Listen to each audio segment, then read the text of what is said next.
자, 여러분 안녕하세요. 드디어 1학기의 마지막 단원인 3단원까지 오게 되었습니다. 자, 3단원에서 우리가 배울 내용은 뭐냐? 이 문제 해결과 프로그래밍인데요. 여기서 우리가 프로그래밍은 2학기 때 본격적으로 들어간다고 했죠. 그래서 2학기 때 프로그래밍과 관련된 아주 재밌는 것들을 여러분들이 배우게 될 거고요. 자, 이번 1학기 마지막에는 요 문제 해결에 관련된 내용을 여러분들이 배우게 될 것입니다. 자, 그래서 문제 해결과 관련된 내용으로 우리는 두 가지를 배우게 됩니다. 첫 번째, 추상화라는 개념이고요. 두 번째, 알고리즘이라는 개념입니다. 자, 선생님이 생각했을 때 정보 과목에서 가장 중요한 단원을 뽑으라고 하면 바로 이 문제 해결이라고 꼽을 수 있을 겁니다. 즉, 어떠한 것도 다 여러분들이 잊어도 상관이 없어요. 하지만 여러분들의 실상에서 가장 필요한 것이 뭐냐면 바로 이 추상화라는 개념이고 알고리즘이라는 개념을 잘 알고 계시면 여러분들이 어떠한 문제를 닥치더라도 수월하게 문제를 해결할 수 있는 능력을 기를 수 있을 겁니다. 그래서 이거는 그냥 정보라고 생각하지 마시고 어떠한 곳에도 적용이 될 수 있는 내용을 배운다라고 생각을 하시고 접근을 하면 좋을 것 같아요. 자, 그러면 문제 해결에 대해서 한번 살펴보겠습니다. 자, 문제 해결에 앞서서 우리는 두 가지의 정의를 내리고 갈게요. 첫 번째, 문제는 무엇인지 한번 얘기를 하고 문제 해결은 뭔지 한번 또 보겠습니다. 이 두 가지 개념을 잡고 갈게요. 자, 문제라는 것은 무엇이냐? 첫 번째, 해답을 요구하는 질문 또는 두 번째, 해결하기 어려운 일을 우리는 문제라고 합니다. 문제라는 것은 이 두 가지에 해당이 된다는 거예요. 자, 해답을 요구하는 질문에는 뭐가 있을까요? 여러분들이 이제 곧 시험, 기말 시험을 보겠죠? 그 시험에 나오는 문제들이 바로 해답을 요구하는 질문에 해당이 될 것입니다. 자, 그러면 두 번째, 해결하기 어려운 일은 무엇이 있을까요? 요즘 가장 해결하기 어려운 일, 여러분들이 생각했을 때 뭐가 있을까요? 바로 이 코로나라는 상황입니다. 지금 제일 핫한 이슈죠. 여러분들이 마스크를 쓸 수밖에 없는 상황을 만든 원인이 바로 이 코로나라는 거고, 이 문제를 해결하기 위해서 우리는 다양한 방식들을 사용하고 있습니다. 자, 여기서 이 문제들을 해결하기 위해서 다양한 방식, 방법 또는 행동들을 한다. 요거를 바로 우리는 문제 해결이라고 얘기를 합니다. 그래서 문제 해결이라는 것은 이 방법 또는 행동을 찾아내는 건데요. 코로나라는 것을 해결하기 위한 방법 또는 행동이 딱 한 가지만 있나요? 그렇지 않죠. 방금 전에도 얘기했지만 마스크를 쓴다. 그리고 온라인 수업을 듣는다. 그리고 백신을 개발한다. 등 여러 가지 방법들이 있을 거예요. 그 방법들에 따라서 우리는 효과가 달라지게 될 거고 적용하는 시기도 달라지게 될 겁니다.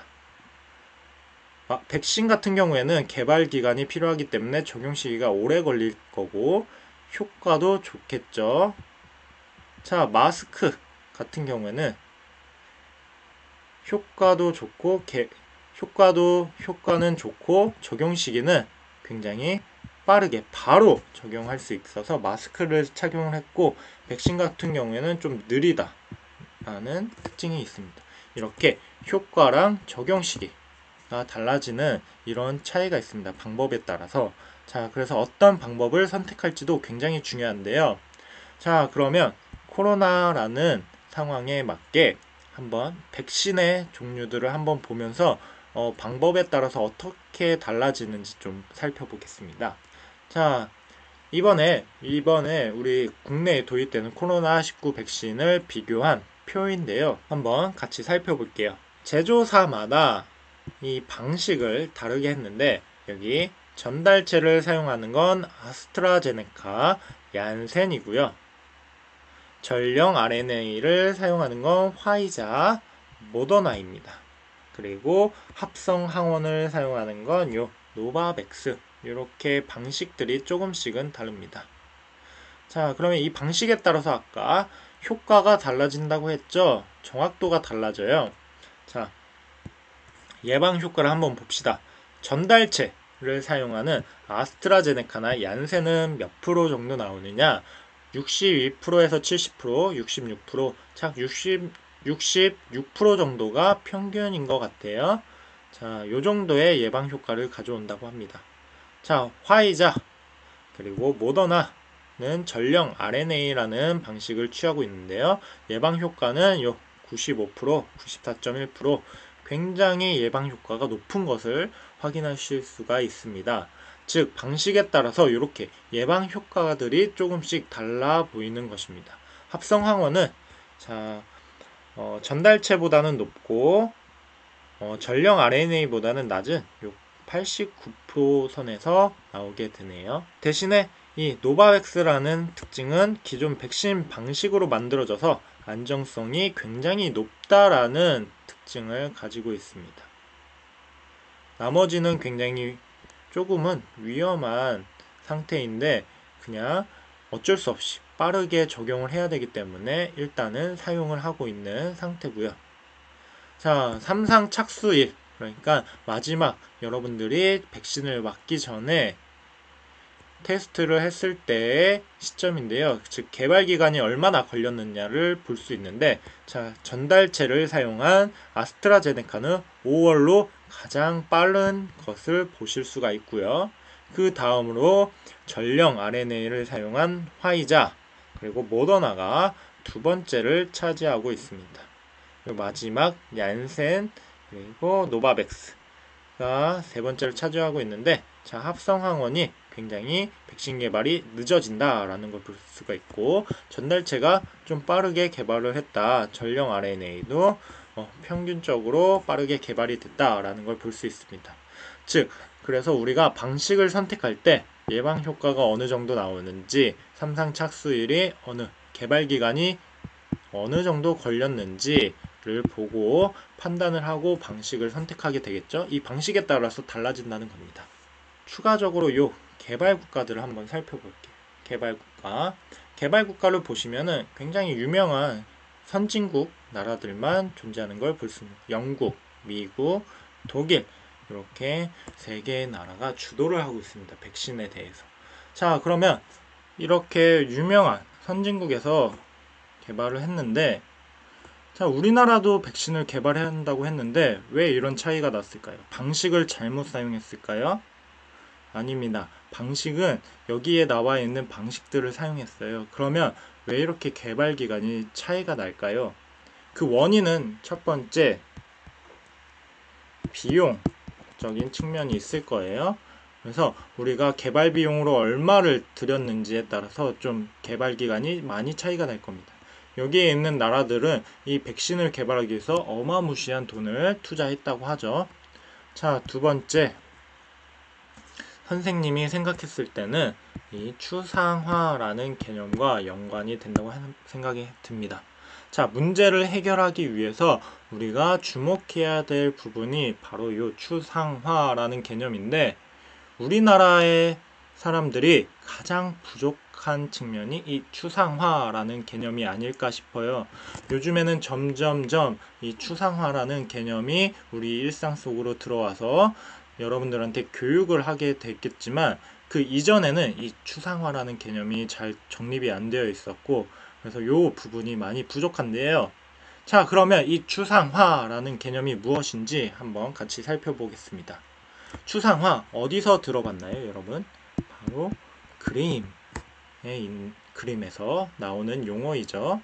자, 그림 두 가지, 추상화 그림 두 가지를 한번 보여주겠습니다. 자, 보세요. 자, 왼쪽에 있는 요 그림 딱 봐도 추상화죠. 어떻게 실체가 있는 게 아니라 좀 우리가 알기 힘든 난해한 것으로 표현되어 있는 걸 우리는 추상화라고 하는데, 자, 요 그림은 누가 만들었느냐? 빌럼 덱 쿠닝의 작품입니다. 그래서 인터체인지라는 제목이고 이거는 1955년도에 만들어진 거예요. 선생님이 이 그림을 가져온 이유는 현존하는 미술 작품들 중에서 가장 비싸기 때문에 가져왔겠죠? 그래서 요거의 가치는 얼마냐? 3천억 원이라고 합니다. 요 그림 하나만 있으면 여러분들 3천억 원을 가질 수가 있어요. 여러분들이 그릴 수만 있다면. 자, 오른쪽에 있는 그림도 추상화 중에 하나겠죠? 자, 이 추상화는 누가 그렸냐? 파블로 피카소가 그린 소라는 작품입니다.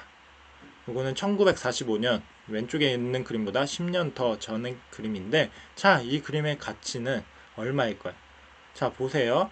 이 선을 따라 그리는 게 그렇게 어려운가요?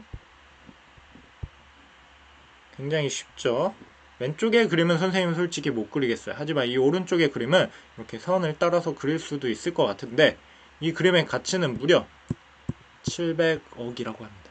선생님이 이렇게 따라 그린 선이 700억의 가치를 가지면 좋을 텐데, 이 700억이라는 가치가 어디서 발생을 했을까요? 이 가치가. 먼저 피카소의 이야기를 한번 들려주겠습니다. 자, 피카소가 이렇게 얘기했습니다. 추상이라는 것은 항상 구체적인 실상에서 시작해야 된다라고 이야기를 했습니다. 추상이라는 아까 소라는 그 단순한 그림을 그리기 위해서는 우리는 구체적인 실상에서부터 시작을 해서 만들어 가는 것입니다. 즉, 볼게요. 자, 피카소는 그냥 이거 소 보고 이걸 그린 게 아니에요. 가장 먼저 그린 건 바로 요 첫 번째 아주 소를 굉장히 세밀하고 정밀하게 그림을 그린 것입니다. 여기서부터 시작을 하는 거예요. 그래서 소를 완전히 내 것으로 그림을 그린 상태에서 점점점 변화를 주어 가는 것입니다. 그래서 좀 더 디테일하게 그림을 그리다가 그 그림에서 첫 번째 필요한 요소들을 찾아 나갑니다.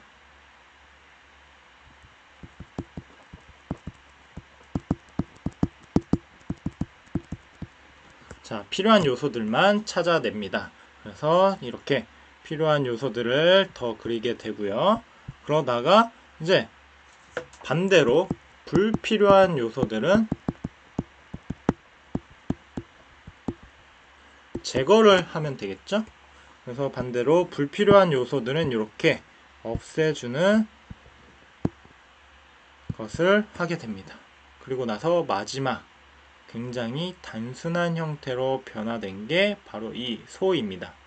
그래서 이 소라는 것은 이 소라는 작품은 요 맨 마지막에 단순한 작품만 보면 굉장히 별거 아닌 것 같지만 이 과정 중에서 소를 정말 잘 이해하고 소에 대한 이해가 높아야 되겠죠. 이해가 높고 그 이해를 바탕으로 자, 필요한 요소들만 찾고 불필요한 요소들은 제거하는 것이 바로 우리가 얘기하는 추상이라는 개념입니다. 그래서 첫 번째 문제에 대한 이해가 높아야 되고요. 두 번째 필요한 요소들을 잘 찾아내야 됩니다. 문제에 대해 잘 파악을 해야 되는 거죠. 필요한 요소들만 찾는 거고, 세 번째 불필요한 요소들은 제거하는 요 세 가지의 과정이 굉장히 중요합니다. 이게 바로 추상화라는 겁니다. 자, 그래서 추상화라는 것은 단순하게 간단하게 그리거나 우리가 피상적으로 그림을 그리는 것이 아니라 이러한 과정을 거쳐서 나오는 게 바로 추상화라는 것입니다. 그래서 이거의 가치가 700억이라고 불리는 것입니다. 문제를 어떻게 단순화시키느냐가 우리가 이해해야 될 부분이에요. 즉, 우리가 이 추상화에서 배울 내용은 어떻게 이런 복잡한 문제를 간단하게 만드느냐에 초점을 맞추게 될 것입니다. 그래서 여러분들이 학원에 가면은 아마 이 복잡한 문제를 이렇게 간단하게 문제를 풀 수 있게 여러분들한테 제공을 해줄 거예요. 그 과정을 여러분들 설명을 하지만 여러분들이 이 과정을 연습하는 게 아니라 그냥 바로 이 어려운 문제를 이렇게 단순화시킨 형태로 변형을 해서 바로 문제를 푸는 연습을 하게 될 것입니다. 하지만 중요한 것은 뭐냐? 이 과정이 중요하다는 거예요. 수학을 잘 풀기 위해서는 여기서 바로 여기로 가서 문제를 푸는 연습을 하는 게 아니라 이 과정을 어떻게 빨리 만드느냐가 굉장히 중요합니다. 왜냐하면 여기서 여기 그리는 거는 누구나 할 수 있어요. 하지만 이 소가 앞발을 들어버렸다 라고 하면 이 그림도 달라지겠죠. 그럼 어떻게 여러분들은 이 단순한 그림을 변형을 할까요? 내가 여기서 여기로 바로 이동하는 것만 배웠다고 하면 전혀 응용을 할 수가 없습니다. 여러분들이 각 문제를 응용을 못하는 이유가 바로 여기서 발생을 하는 거예요. 즉, 여러분들이 응용을 잘하기 위해서, 내가 배운 내용을 잘 응용하기 위해서는 기본적으로 이 과정에 대한 것을 연습해야 된다는 겁니다. 지금 여러분들이 더 집중을 해야 되는 건 이 과정인 거예요. 그래서 이번 시간에 여러분들은 이 과정을 어떻게 거치는지에 대해서 배우게 될 텐데, 이 내용은 여러분들이 이미 익히 잘 알고 있기 때문에 간단하게 쉽게 넘어가도록 하겠습니다. 자, 그러면 추상화라는 걸 다시 정의를 해보자면, 추상화는 뭐냐? 문제를 이해하고 분석하여 중요한 요소를 찾는 과정을 우리는 추상화라고 하는데, 이때 복잡성을 효과적으로 줄이는 과정을 우리는 추상화라고 합니다. 그래서 중요한 요소를 찾아서 복잡성을 효과적으로 줄이는 과정, 이게 추상화예요.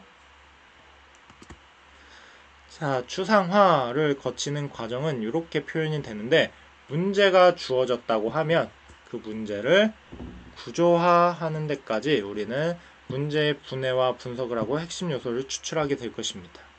이 과정을 우리는 추상화라고 해요. 그래서 구조화까지 하는 걸 우리가 추상화라고 하고, 이 문제를 해결하는 방법을 표현하는 방법이 바로 알고리즘입니다. 그래서 오늘은 여기 이 내용을 배우게 될 거고요. 그리고 다음 시간에 이 알고리즘에 대해서 여러분들이 배우게 될 것입니다. 자, 추상화 알고리즘의 관계를 좀 보자면, 문제를 해결하기 위해서는 추상화 과정을 통해 문제 해결 방법을 찾고, 이때 문제를 해결하는 절차가 발생하겠죠. 이 절차들을 표현하는 게 바로 알고리즘이다 라고 얘기를 하는 거예요. 그래서 문제를 실제적으로 해결하기 위해서 정리를 하는 부분은 추상화이고, 그 정리한 내용을 바탕으로 우리가 절차를 논리적인 순서로 기술하는 걸 바로 알고리즘이라고 여러분들이 이해를 하시면 됩니다. 자, 그러면 첫 번째 어떻게 문제를 풀까? 먼저 문제를 이해해야겠죠. 문제를 이해하는 게 굉장히 중요합니다. 어떻게 문제를 정확하게 이해했는지에 따라서 여러분들의 풀이 방식이 달라지게 될 거예요. 그래서 문제를 정확하게 이해하는 게 중요한데, 거기서 중요한 건 주어진 조건이 무엇인지, 현재 상태가 무엇인지, 그리고 목표 상태가 무엇인지, 그리고 핵심 요소는 무엇인지, 이렇게 네 가지가 굉장히 중요합니다. 그래서 이 네 가지를 찾기 위해서 요 네 가지의 질문을 하면 될 텐데요. 자, 문제를 해결하고자 하는 것은 무엇인가에 대한 질문을 하면 그 답을 얻을 수가 있고, 문제 현재 상태, 목표 상태는 무엇인가, 문제에 주어진 데이터나 조건은 무엇인가, 문제를 해결하기 위해 필요한 정보는 무엇인가, 이렇게 네 가지의 질문이 주어집니다. 이 질문에 답을 하게 되면 요 위에 있는 네 가지를 찾게 되는 거겠죠. 자, 그러면 예제를 통해서 한번 해봅시다. 자, 예제에 이렇게 나와 있어요. 7분을 측정할 수 있는 모래시계, 11분을 측정할 수 있는 모래시계 이용해서, 자, 15분의 시간을 측정하려면 어떻게 해야 할까? 라는 질문인데, 자, 요거를 이제 풀이를 한번 해봅시다. 앞에 있는 질문들을 한번 같이 답을 해볼게요. 문제에서 해결하고자 하는 건 무엇일까요? 여기 나와 있죠? 7분을 측정하는 모래시계, 11분을 측정하는 모래시계가 있는데 이걸로 15분을 측정한다 라는 게 될 겁니다. 자, 문제의 현재 상태와 목표 상태는 무엇인가요? 현재 상태 7분짜리 모래시계가 있고 11분짜리 모래시계가 있다 라는 거고, 목표 상태는 이 두 모래시계를 이용해서 15분을 측정하고 싶다 라는 게 될 겁니다. 이렇게 다시 쪼갤 수가 있을 거예요. 그래서 7분 모래시계, 11분짜리 모래시계, 15분의 시간을 측정한다. 이렇게 목표 상태가 정해질 거고, 자, 여기서 주어진 데이터나 조건, 특별한 조건은 뭐냐? 여기 조건이 주어지게 되어 있습니다. 단, 모래시계를 파손하거나 모래시계 속에 모래를 옮길 수 없다. 이게 조건이 될 거고요. 이 조건을 바탕으로 우리가 필요한 정보가 무엇인지 한번 살펴보면, 자, 이렇게 모래시계를 파손하지 않고 15분을 측정한다 라는 게 가장 핵심적인 정보일 거예요. 그래서 우리가 15분을 그냥 측정하는 게 아니라 모래시계를 파손하지 않고 15분을 측정한다 라고 해서 이 안에서 어떻게 해결을 할지 고민을 하게 되는 것입니다. 자, 이렇게 문제를 분석을 하면 되고요. 첫 번째, 문제를 분석한다가 됩니다. 두 번째, 문제가 어렵다, 복잡하다 하면은 분해를 해서 작은 문제로 문제를 풀면 굉장히 쉽게 문제를 해결할 수 있습니다. 자, 이것도 예제를 통해서 한번 볼게요. 자, 지하철을 타고 가다가 가방을 잃어버렸다고 해봅시다. 그래서 유실물 보관소에 갔더니 유실물 보관소에서 이제 보관소에 가방이 굉장히 많겠죠. 그 가방들을 어떻게 효과적으로 빠르게 찾을지에 대해서 볼 텐데, 그때 작은 문제들로 분해해서 질문을 하면 좀 더 쉽게 빠르게 찾을 수 있다는 것입니다. 즉, 문제 상황은 방금 전에 얘기했듯이 지하철에서 가방을 잃어버렸는데 어떻게 찾을 수 있을까라는 것입니다. 그러면 어떻게 찾을까요? 이 유실물 보관소에 있는 사람이 어떤 질문을 하면 좀 더 빠르게 찾을 수 있을까요? 그냥 가방만 찾는 게 아니라 그 안에 세부적인 내용들로 나눠주는 겁니다. 즉, 먼저 탑승했던 지하철 몇 호선이었나요? 라고 하면 그 호선에서 찾은 가방을 찾을 수 있을 거고요. 가방을 두고 내린 역은 어디인가요? 라고 하면 그 두고 내린 지점을 기반으로 찾은 가방들로 추려낼 수가 있을 겁니다. 가방을 두고 내린 열차의 칸은 어디인가요? 하면은 그 칸을 찾을 수도 있을 거고, 가방을 두고 내린 시간은 언제인가요? 종류와 모양은 어떠한가요? 어떤 물건이 들어있는가요? 이렇게 작은 질문들을 통해서 그 질문들이 모이면은 좀 더 빠르고 쉽게 문제가 해결이 될 것입니다. 즉, 여러분들이 문제를 해결하는 데 있어서 이렇게 작은 부분들로 나눠서 질문에 답을 하고 그것들을 종합해서 다시 문제를 해결할 수가 있을 거예요. 그래서 문제를 분해한다. 첫 번째는 문제를 이해한다. 두 번째, 어려운 문제는 분해한다. 세 번째, 문제 속에서 규칙을 찾으면 좀 더 문제를 쉽게 해결할 수가 있습니다. 자, 이것들은 어떤 데이터를 분석할 때 많이 사용을 하는데요. 주어진 데이터가 복잡할 때 규칙을 찾으면 굉장히 쉽게 해결할 수가 있습니다. 즉, 예제를 통해서 한번 볼게요. 이렇게 데이터가 주어졌다고 합시다. 1번 개미는 1이라는 숫자를 가져가네요. 2번 개미는 11, 3번은 12, 4번은 1121, 5번은 122, 111, 6번 개미는 1122, 13, 7번 개미는 과연 뭘까라는 건데, 요거는 당연히 규칙이 들어가 있기 때문에 질문을 한 거겠죠. 그러면 어떤 규칙이 있을까 한번 생각을 해보면, 1이라는 숫자가 몇 개 있죠? 한 개 있죠. 그래서 1이라는 숫자가 한 개 있다라고 개수를 표현할 땐 셈으로 할게요. 그리고 앞에 있는 숫자는 동그라미 표시. 자, 그러면 두 번째 1이라는 숫자는 여기 1이라는 숫자는 몇 개 있나? 2개 있다 라고 표현이 될 거고요. 여기 다시 이렇게 하겠죠? 1이라는 숫자는 1개, 2라는 숫자는 1개, 이렇게 표시가 될 겁니다. 다시 볼게요. 1이라는 숫자, 이 두 개를 합쳐서 1이라는 숫자는 2개, 2라는 숫자는 1개, 1이라는 숫자는 1개, 이렇게 표시가 될 거고요. 다시 1이라는 숫자는 1개, 2라는 숫자는 2개, 1이라는 숫자는 3개, 이렇게 표시가 될 겁니다. 그러면 여기 다시 1이라는 숫자는 2개, 2라는 숫자는 2개, 1이라는 숫자는 1개, 3이라는 숫자도 1개. 그래서 1, 2, 2, 1, 1, 3, 1 이렇게 1, 2, 1, 1, 3, 1 이렇게 답이 나오게 된다는 걸 여러분들이 확인할 수 있을 거예요. 그냥 아무런 규칙을 찾지 않는다면 요 답을 찾기가 쉽지 않겠지만 이렇게 규칙을 찾으면 쉽게 문제를 해결할 수가 있게 됩니다. 즉 여러분들 데이터가 주어졌을 때는 이렇게 문제 속에서 규칙을 찾는 것도 굉장히 중요할 거예요. 자, 이렇게 문제들을 파악했다고 하면 이 문제들을 또 구조화하는 과정도 필요합니다. 자, 구조화란 무엇이냐? 문제를 해결하기 위해 필요한 내용 요소들을 정리 및 배열하여 통일된 조직으로 만드는 과정을 말하게 되는데요. 이렇게 그림을 보시면은 우리가 분리수거를 할 때 그냥 한 번에 넣었다고 합시다. 근데 여기는 분리해야 될 것들이 굉장히 많죠. 버리기는 편하지만 나중에 요것들을 재활용하기에는 굉장히 어렵습니다.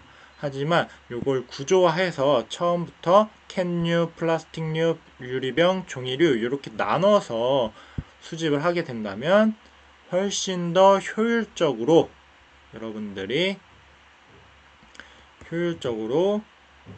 문제를 재활용을 할 수가 있겠죠.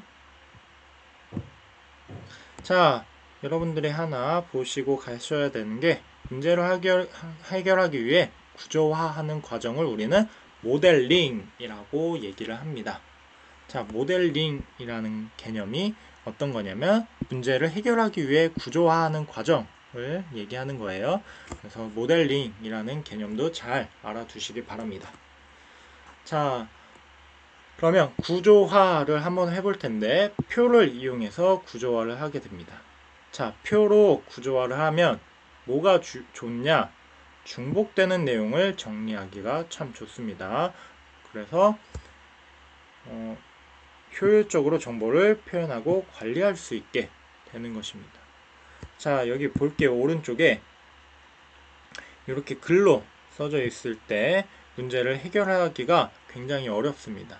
그것을 이렇게 글을 표로 정리를 해보면 사탕을 원하는 사람, 아이스크림을 원하는 사람, 케이크를 원하는 사람, 과자를 원하는 사람 이렇게 표로 정리가 되고 그러면 누가 유일하게 선택을 하고 있는지 쉽게 파악이 될 거예요.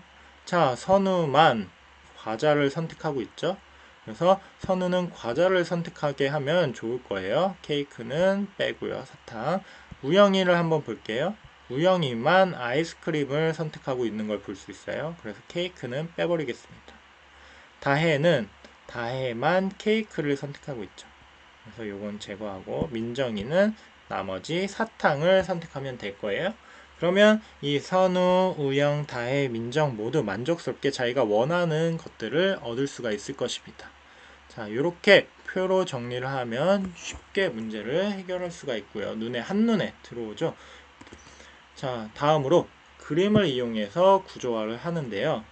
요거 내용은 조금 복잡한데 잘 따라와 주시기 바랍니다. 이게 오늘 수업의 마지막 내용이에요. 자, 복잡한 문제를 간단하게 관계를 통해서 그림으로 표현을 할 수 있습니다. 관계들을 그림으로 표현하는 거예요. 그림으로 구조화를 한다라는 건 관계를 표현한다 라고 여러분들이 생각을 하시면 될 것 같아요. 자, 관계를 표현한 그림에는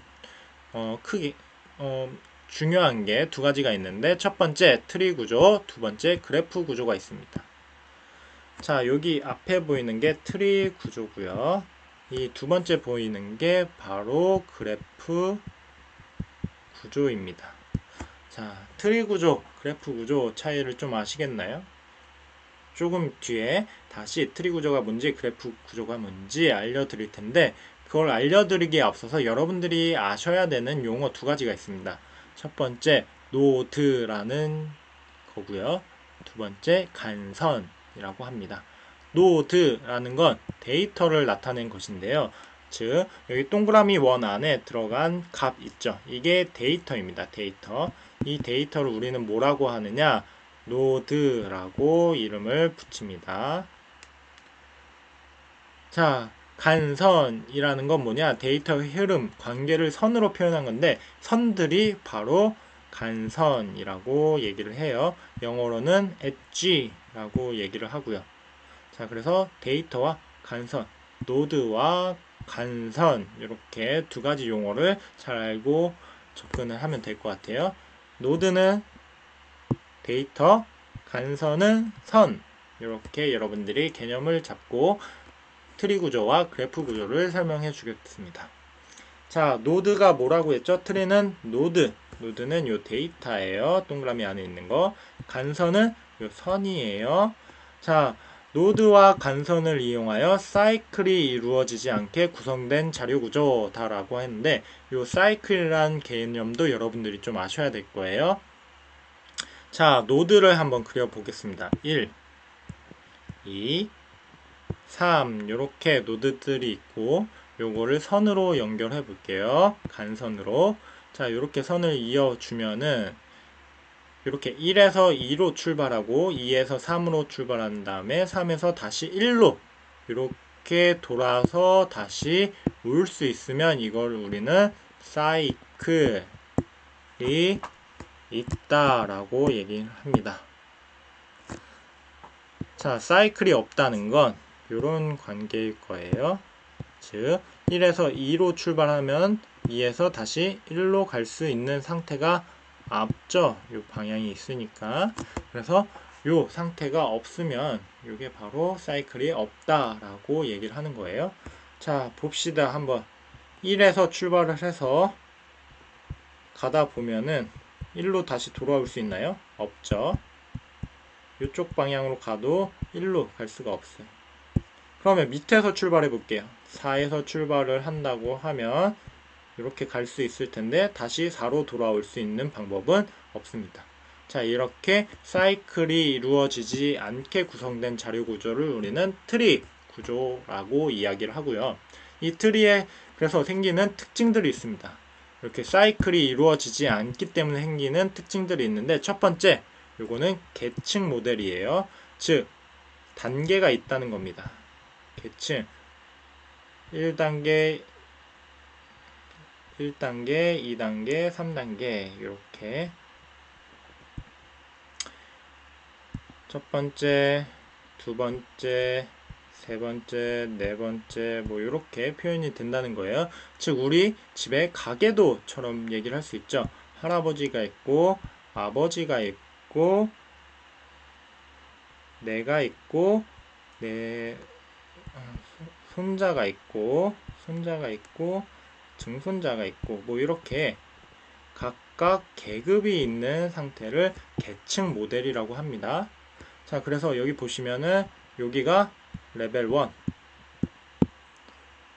여기가 레벨 2, 여기가 레벨 3 이렇게 각각 계층이 있어요. 내려갈 수 있지만 위로 올라갈 수는 없어요. 내려가는 형태입니다. 자, 요거는 아까도 얘기했지만 이 사이클이 이루어지지 않는다라는 게 바로 비순환 그래프라고 얘기를 하는 거예요.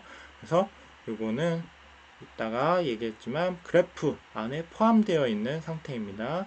그래서 그래프가 있고 이 안에 그래프가 트리를 포함하고 있는 상태라고 여러분들이 보시면 돼요. 자, n개의 트리는 항상 n-1개의 간선을 갖는 특징도 있어요. 자, 노드, n개의 트리, 노드라는 건데 n개의 노드의 개수 세볼게요. 하나, 둘, 셋, 넷, 다섯, 여섯, 일곱. 노드의 개수는 7개. 간선의 개수는 한번 세볼게요. 하나, 둘, 셋, 넷, 다섯, 여섯. 이렇게 6개. 그래서 노드에서 빼면 간선 6개 이렇게 나오게 된다. 이런 특징을 가지고 있는 걸 우리는 트리라고 이야기를 합니다. 자, 그래프 구조를 한번 볼게요. 그래프 구조는 이렇게 형성이 되어 있습니다. 자, 그래프라는 건 노드와 노드를 연결하는 간선들로 구성된 자료 구조를 모두 그래프라고 해요. 그래서 아까도 얘기했지만 이 트리가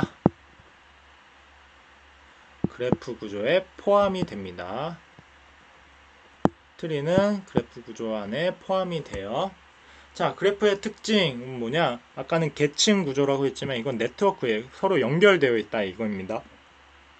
연결시켜 놓은 구조고, 자, 방향 그래프와 무방향 그래프 두 가지 둘 다 존재해요.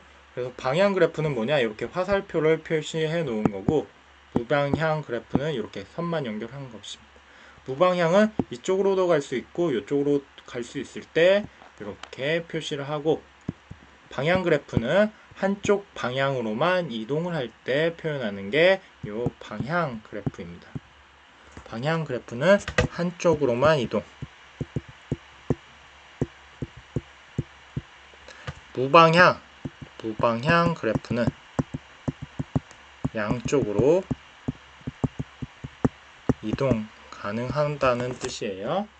자, 그리고 여기에는 순환 구조가 있고 비순환 구조가 있어요. 순환 구조가 있고 비순환 구조 모두 다 그래프 구조이고, 자, 여기서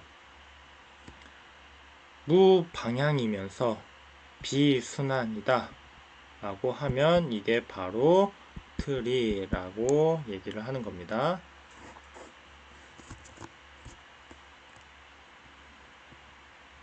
자, 그래프의 특징은 이렇게 구성이 되고, 요거를 한번 문제로 한번 볼게요. 그래프는 어디다 이용하느냐? 이렇게 이런 문제에 해당이 됩니다. 아까 처음에 요거는 관계를 나타낼 때 문제를 관계와 관련된 문제들에 해결을 할 때 사용을 한다고 했죠.